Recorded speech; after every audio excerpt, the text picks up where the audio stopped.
Ok, c'est parti pour la partie contact ici. On va faire pas mal de choses, donc nom, prénom, email et message. Voilà, également deux boutons ici. On va également faire un footer ensuite et ce sera bon.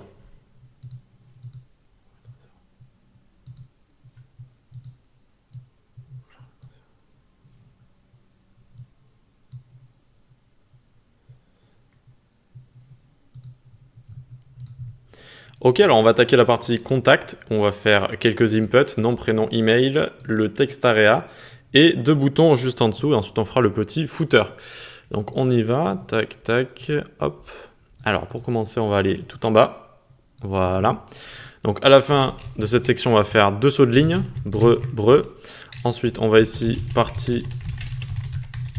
on va faire la partie contact du coup. On fait une démarcation HR, puis également deux breu, c'est assez pratique. Au lieu de faire des margins, des paddings, breu, hop, ça saute des lignes, et voilà. On fait une section classe container pour notre formulaire. Ensuite, on fait un H2 avec la classe, ça va être un titre, donc title is one as text centered. Hop, et on lui met également le style font family caution script. Font family, hop, caution script. N'hésitez pas à faire un fichier CSS si vous voulez juste rajouter ce genre de choses. Ensuite, donc, on va écrire ici contactez-moi. Contactez-moi, très bien. Hop. Ensuite, on va aller ici, on va faire une div avec la classe field et on va commencer par faire le premier de nos inputs, donc pour le nom. D'abord, on fait un label avec la classe label. On va mettre ici donc le for, là on n'en a pas besoin vu que c'est vraiment pour l'exemple. On va juste ici faire nom. Hop, on va faire une div avec la classe control. Et on va faire notre input juste en dessous. Hop, input type text. Et le placeholder, ce sera, hop là, le nom. Très bien. Ok, ensuite on va aller en dessous, on va faire pour le prénom. Donc on fait toujours une div avec la classe field. Voilà, on entoure les inputs de ça pour bien les placer. On fait un label avec la classe label. Voilà, on lui met pas de for. Pareil, c'est pour l'exemple. Si vous voulez mettre un backend, etc., n'hésitez pas à lier le label avec l'input. Ensuite en dessous, div control, ça va être pour notre input, donc ça va être le parent de l'input, et on va mettre has icons left.has icons right pour avoir une icône à gauche, une icône à droite. Ensuite on fait un input avec la classe input, tac, type text, très bien, classe input, et un placeholder.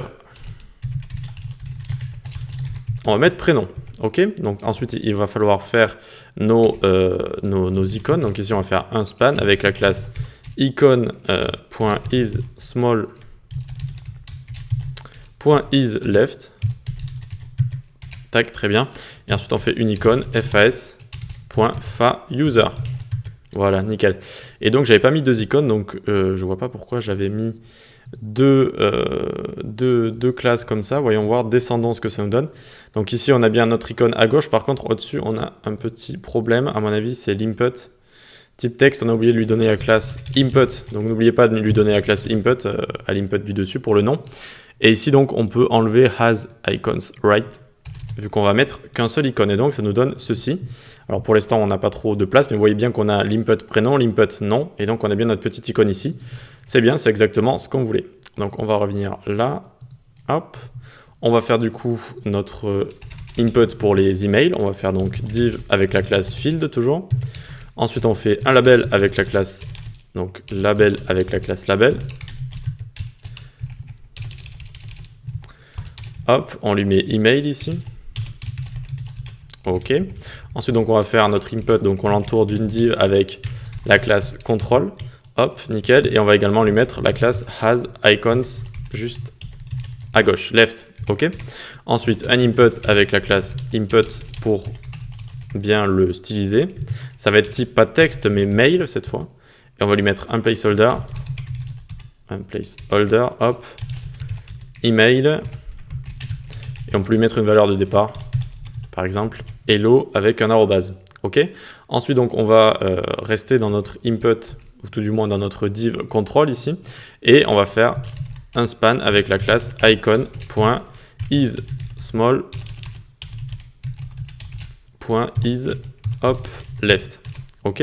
Et ensuite, on fait notre icône. Ce sera une enveloppe Donc on écrit fas.fa enveloppe. Ok, donc voyons voir si tout est ok.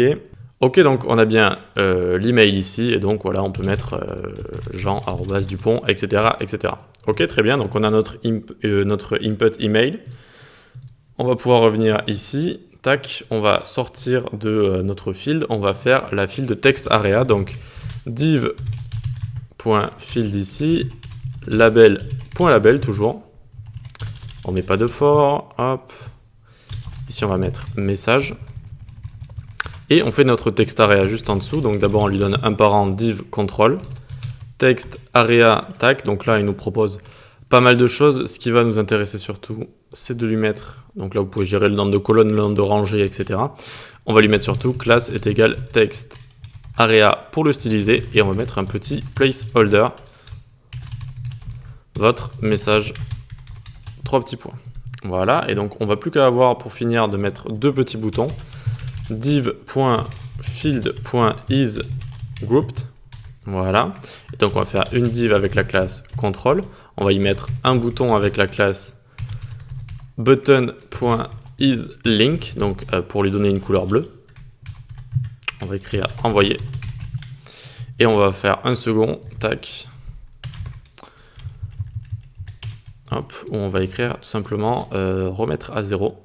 Voilà. Remettre à 0, donc on peut faire ça en JavaScript. Vous appuyez sur le bouton et ça remet tous les inputs à 0 au cas où la personne ait envie de réécrire un message ou quoi que ce soit.